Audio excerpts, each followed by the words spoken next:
Welcome to the BJ Show. Let's rock and roll. Rock and roll. Come on, everybody. Let's lose control. Brad and John, they're the ones to follow. Yeah, ready for the ride. It's the BJ Show. BJ Show. Like I said, John, I'm going to take a break, and I'm going to play something that has nothing to do with you. That commercial break was forever, Brad. I thought we'd never come. It was so long, I got a text from David Hoffmann. Can I read it on the air? Yeah, go ahead. I probably shouldn't read it on the air, but here's what David said. David said, you know I like Brad, but when I was driving down 94 the other day, I looked out the window and I saw all the things that Brad abandoned. Brad's top3.com was on the right. On the south side of the road was according to AI.com. I just don't get how he comes in and buys these things and then forgets about them. John, I am going to look through my phone. This prompted me. If it takes me an hour to do this, I'm going to look through my phone. I'm going to send you screenshots of the the graphs, the presentation. I won't read them. Go ahead. These are the PowerPoint presentation that I think his name is Don Simon, who's their CEO of Missouri. Yeah, and remember when guys came in and they made all these bold predictions? And remember when they talked about the golf course? What an idiot. He said that the golf course should only have so many holes, but everybody knows that a golf course has more holes than that. No, he said he's given this presentation in front of the Cottleville Weldon Springs Chamber of Commerce. There's two funny points in this meeting. And afterward, their question and answer period. And he talks about the 12-hole golf course. And some guy says, 12 holes? Aren't most golf courses 9 or 18? He goes, no, most golf courses are 12. And nobody said anything. I'm going like, okay, this guy. That story gets better every time you tell it. You know what I love about B Block? It's time for Brad's top three. Okay, here, but I got to get the second point. So this woman stands up and she says, I'm a wine lover and I just have so many different favorite wines. And since you're the CEO of the Missouri properties for the Hoffmans, I know you have to be a wine lover as well, too. And Don says, no, I don't drink wine. I'm a beer drinker. I'm going like there we go. This is so funny. Oh, honest Don up there. Okay. Here we go. What do we do now? What do we do in this block, John? It's time for Brad's top three. It's time for Brad's top three. They got to do it one more time, John. I'm sorry. Okay, and you know what? It's number 3. I'm going to do something I've never done before. Tell a story about the Hoffmans? I don't have a number 3, so I'm going to do number 2. It's time for Brad's number 2. It's time for Brad's number 2. Okay, I told this story on the air, and John thought I was kidding about the Presidential Walk of Fame that's in the White House. Remember I told the story about how Trump... Oh, it's so good. Someone sent me yesterday the Bill Clinton entry. This is so funny. Okay, the Presidential Walk of Fame is this corridor. I don't know exactly where it's at, somewhere in the White House. It's looks like a long hallway. And the Trump administration has gone to great effort to put a picture of every single president. It goes from right to left. In other words, if you're walking from one direction, 47 is number 1. That's obviously Trump number 2. But when you get to Joe Biden's portrait, it's a picture of the auto pen. Okay. Now, have you heard the latest with the Presidential Walk of Fame? Have you heard this? No, I haven't. What's new? There are now plaques underneath some of the presidents that give additional information about what the president did. Yeah, like I said, I saw someone sent me the Clinton description yesterday, which was hilarious. Okay, here's the one there's two of them. There's 2 plaques under Joe Biden's auto pen. Quote, nicknamed both Sleepy and Crooked, Joe Biden was dominated by his radical left handlers. They and their allies in the fake news media attempted to cover up his severe mental decline and his unprecedented use of the auto pen. The second plaque reads, these are underneath him, following his humiliating debate loss to President Trump in the big June 2024 debate, he was forced to withdraw from his campaign for re-election in disgrace. Okay, and get this, under a Barack Obama, there's a plaque that says, he's one of the most divisive political figures in American history. Quote, as president, he passed the highly ineffective Unaffordable Care Act. They changed it to Unaffordable Care Act, resulting in his party losing control of both houses of Congress and the election of the largest House Republican majority since 1946. The first of two plaques says. The second plaque says, wait till you hear this one. This is not a fake story. This is a true story. Obama also spied on the 2016 presidential campaign of Donald J. Trump and presided over the creation of the Russia hoax, the worst political scandal in American history. The second plaque reads, he handpicked successor Hillary Rodham Clinton, who would lose the presidency to Donald J. Trump. It's so funny. These are real. So, you know what's so funny about this? This is like President Trump is writing material that the Babylon Bee, which they had already written. You know what I'm saying? Yeah, I get it. And what's funny is in the Clinton post that I saw, I think, I talk a lot on this show about how communications people and staffers write everything and elected officials don't generally write any of their own stuff. You can tell that Trump probably dictated this to somebody on the team because it's written in Trump's voice. You're exactly right. Okay, beneath the picture of former President Bill Clinton, a plaque says, in 2016, President Clinton's wife, Hillary Clinton, lost the presidency to President Donald J. Trump. That's what's under Clinton's. I'm thinking to myself, and you know what's so funny about this is, I don't go to museums. Are you a museum guy, John? No, absolutely not. They talk about this on Armstrong and Getty all the time, that if you go to some of these museums in D.C., that the woke crowd has taken over the museums, and there's all these crazy different, like they have displays of different artifacts and memorabilia and stuff like that, and there are things written about like, this was before global warming took impact on the country, and since I'm going like, who writes this stuff? Yeah, woke communicators, that too. Ah, man, you know what? I know there are people out there that hate Trump, and I think Trump does a lot of stupid stuff. The thing he did with Rob Reiner was stupid to the 14th degree, okay? Just uncalled for and stupid stuff. But what I like about the guy is that, and I've said this before, he doesn't fall into the mold of all the politicians. And not to bring the Republican Central Committee of St. Charles County into the thing, but what they're doing is they're perpetuating, here they are Republicans, and I gave you this thing about, they didn't invite me to teach their class again like that. And you even agreed with me, they have nobody on the agenda to teach social media, digital advertising, anything like that. And how did Trump get elected? Matter of fact, if you go back and read the story, and I've read the story about Dan Scavino. You know who Dan Scavino is? Yeah, Deedham Tots, Brad. Right. Dan Scavino was the guy who essentially, literally, quit his job, divorced his wife, to work for President Trump for free. And he became, when Trump was first running for president in 2015, 2016, he became his social media guy. And they talked about that Hillary Clinton will have like all these professional photographers and they would be taking pictures of all the events which she's at. And Trump had Dan Scavino with his smartphone. I think he was using like an iPhone 12 or something like that, or whatever it was back in the day, iPhone 8 or something like that. And he would literally walk around and take these pictures and upload them onto the press releases and things like that. And he stuck next to Trump and tweeted out all this stuff. He tweeted out a lot of the stuff Trump tweeted out. And I'm thinking to myself, okay, here is a guy that ran an unconventional campaign in 2016 as a Republican. Why did the Republicans go back to this crazy stuff? Oh, we have to door knock and use yard signs. Yes, door knock and yard signs. That's all going to get us elected. Door knock and yard signs. Get what I'm saying, John? Yeah, and this is the price that people pay if you don't invite Brad Hildebrand. What? Look, he will besmirch you on the air. And as far as we know, Brad, I'll beat a dead horse.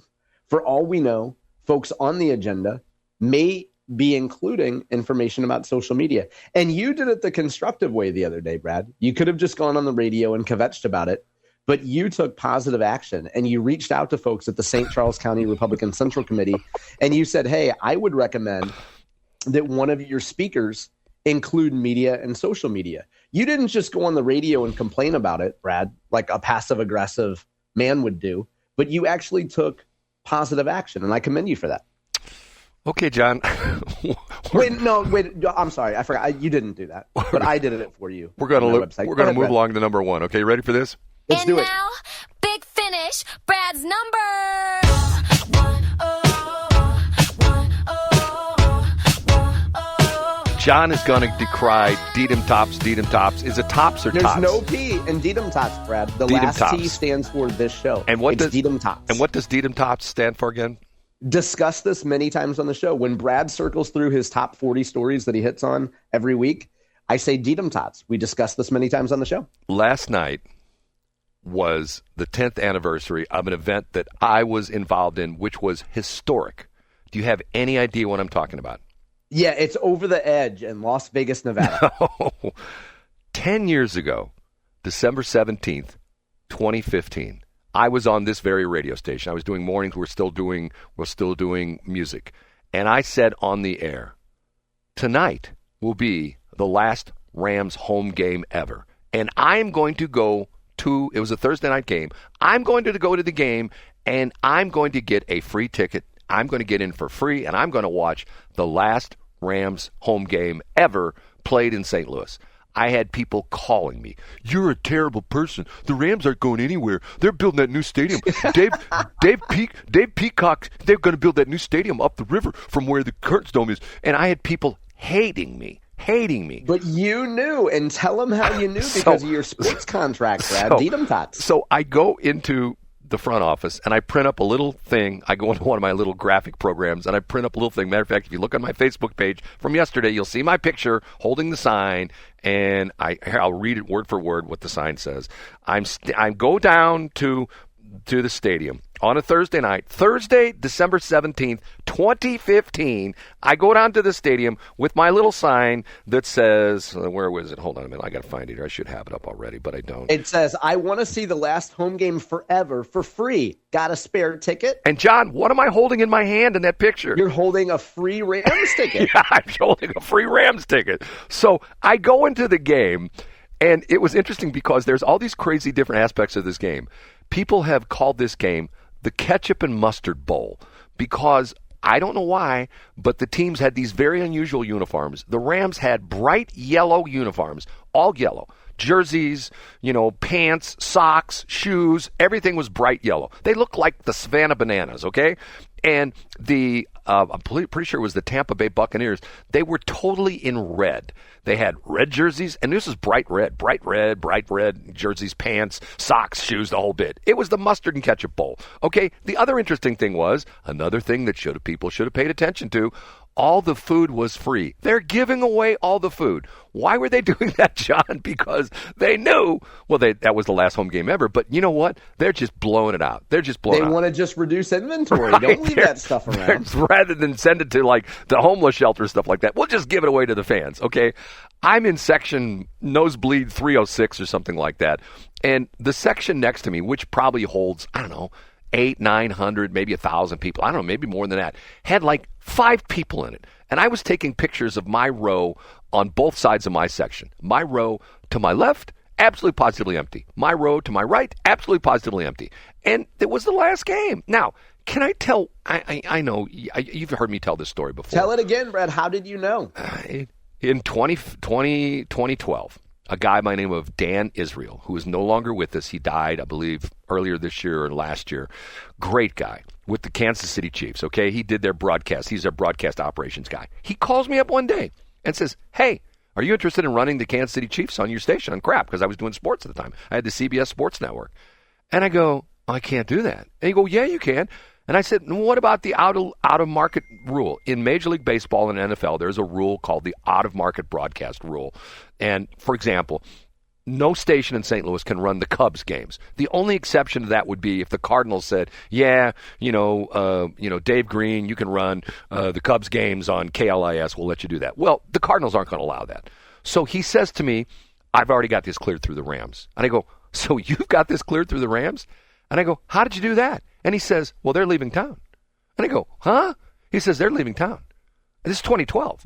And I said, "They're leaving town?" He says, "That's why we're trying to get the Kansas City Chiefs into your market, because we want to start nurturing the Kansas City Chiefs fan base, because when the Rams leave town, we will come in and hopefully the fans in St. Louis will support us." And I'm going, you started running Chiefs games what year, Brad? 2012. There you go. So the crazy thing about it is I start telling people, and I tell this story all the time. People look at me and go, "Yeah, right. Yeah, nobody believes me." And I'm going, hey, they're leaving town. And even to the point where when it came out, remember the coach at the time was Jeff Fisher. It came out that before the Rams moved, I think 2 years before they moved, he bought a house in L.A. What does that tell you? Okay, he bought a house in L.A. Okay, so the saddest, I still remember this. This was very sad to me. If you remember this whole crazy thing, the St. Louis fans started getting all upset, got their panties in a bind over this. Well, the NFL rules state they're supposed to have a public forum to discuss if a team moves. Remember this whole crazy thing? Do you remember this? Yeah, I know. Yeah. And they hadn't had a public forum. So begrudgingly, they had a public forum. And they had it at the Peabody Opera House. Ed Golterman was out there yelling, hey, it's the Kiel Opera House. It's not the Peabody Opera House. So I go that night, okay? And the place is packed. And they have these chairs. They look like these fancy, expensive high director's chairs, like the ones that fold up, but they're like tall, like sort of like high top kind of chairs. And there's like 5 chairs on the stage. And, the lights sort of dim a little bit. And these people walk out, and it's the guy who was president of the Rams at the time. I don't know, somebody from the NFL, somebody from St. Louis, and all that. And this is the public forum. And the guy who was president of the Rams at the time is going, well, we're here to talk about blah, blah, blah, blah, blah, blah, blah. And he says, rather than us just sit here and talk, we're going to open up the floor to discussions you may have. I could clear my voice again. Hold on a minute. So right behind me is an elderly gentleman. And when I say elderly, being at the time I would have been 80. So this guy was probably pushing 100. You know what I mean? Because he was much older than I was. Yeah, I get you. He stands up, very first guy, and in a broken voice, he starts to talk like this, and he starts to cry. And his lady stands up, and she says, and he sits down, and she says, that's my father. And the Rams mean so much to my father. He doesn't have much to live for anymore, but the Rams are what he loves. And you can't leave town. You have to stay. And everybody applauds. Okay, the next person is Randy Carricker. And I'm not making fun of Randy. Randy gave a very passionate, like a 5-6 minute dissertation about how the Rams are so important to St. Louis. And St. Louis is such a great sports town. We got the Cardinals with their storied past, and we've got the Blues, and we've got this, and we've got that, and we've got the River City Rascals, and we've got this. And he gave and at one point in time, he sounded like he was starting to cry. Not making fun of Randy. It was very, very emotional. I'm sitting there thinking to myself, these people are a bunch of suckers and a bunch of saps because this is nothing but window dressing. The Rams have already decided to move. I knew this 3 years ago, and nobody would listen to me. So, once again, I show up December 17th, last night, for the Rams game with my stupid little sign, said I want to get in the Rams game for free. I did. I saw the last, probably in my lifetime, because, when you're 90, I may have another 48 hours left in me. You know what I'm saying, John? I get exactly what you're saying. I may make it to Saturday if I'm lucky, but to the point where I'm going to say this right now. For the rest of this century, and we're in 2025, so we're talking 75 years, there will not be an NFL team in St. Louis. It's gone. It'll not coming back. And that's all there is to it. Because we've already lost 2 teams. Never coming back. Never coming back. And the interesting thing is, I have friends of mine who are dyed-in-the-wool NFL fans. I know when there was one controversy in the NFL, I have friends of mine who say, I'm not watching NFL anymore. Guess what they do every Sunday? Guess what they do at night? They're watching NFL. And what are they doing? They're watching NFL. They don't keep their word, Brad. They can't stay away from the NFL. And they're wearing Kansas City Chiefs jerseys. You go to the store, there's, when they're wearing Kansas City Chiefs, apparel. They're selling this, Kansas City Chiefs this, Kansas City Chiefs that. They're selling the special Taylor Swift signed Kansas City Chiefs, official LPs, or not LPs, but the CDs she's selling, stuff like that. They're selling, matter of fact, they've got, if you go to some of the men's stores, they've got the Kansas City Chiefs, Jason Kelsey underwear that has the picture of Travis Kelsey, yeah, of Travis Kelsey on the front and Taylor Swift on the back. I'm thinking to myself, why doesn't anybody listen to me? Why don't they pay attention to me, John? Why is that, John? Well, I think they should. First of all, I just ran your comments through according to AI.com, and it said, can you imagine if you took these comments and you told Brad's dad what people are saying about Mr. Israel? And I'm like, no, that's not the Brad Top 40 story. Brad says the actual country of Israel, not the journalist Israel. So according to AI, gets your top 40 stories confused. You know, it's just, what's frustrating to me is that I've lived here all my life, as you have too, right, John? You've lived here all your life. No, I came from the equator, actually. I came from Somalia, and there wasn't enough room in the inn in Minneapolis, St. Paul, so I just came to St. No, Louis. you lived in D.C. for a while, didn't you? That's right. No, absolutely not. You've asked me that several times. I never lived in D.C. Okay. Why does this is my whole idea behind the Westplex Chamber of Commerce. It's a clean slate. Forget about St. Louis. It ain't going to change. The people are still going to move out of St. Louis. No matter what they do, people are going to move out. And until somebody gets into the mayor's office and say, okay, we got a problem. We got a crime problem. Immediately, we need to double our police force. John, do you ever think that's going to happen under Democrats? It'll never happen, and you and Right. I agree on this. And when it comes to the Westplex, I was most happy to see that a former someone who you claimed you had an issue with joined the Westplex Chamber of Commerce. Her initials are WB. Who would that be, Brad? Wendy Berry, who threw me. Wendy Berry. And I think when we come back in C Block after a 20-second commercial break, I think you should talk about you've made a new video for the Westplex Chamber of Commerce. You've done a fantastic job promoting this. Something, I don't know what, and I'm not going to look a gift horse in the mouth. Something has inspired you to action in the last month. And you've been promoting the Westplex Chamber. You're getting close to a certain threshold that people need to pay attention to. Maybe when we come back in C Block, you can talk about why the number 100 is important and also why people should move quickly if they want to join. John, talking about throwing me a bone on that one. Okay, what we need to do is we have a computer problem, and once again, it's my fault that we have a computer problem. I'm not going to say it's the computer. It's my fault. So I don't have any commercials to play, so I'm going to play. I would not play anything with John Combest. Nothing about John Combest. We're going to Thank you, Brad. I can't wait to hear this We're one. going to take a 49-second break, and we'll be right back.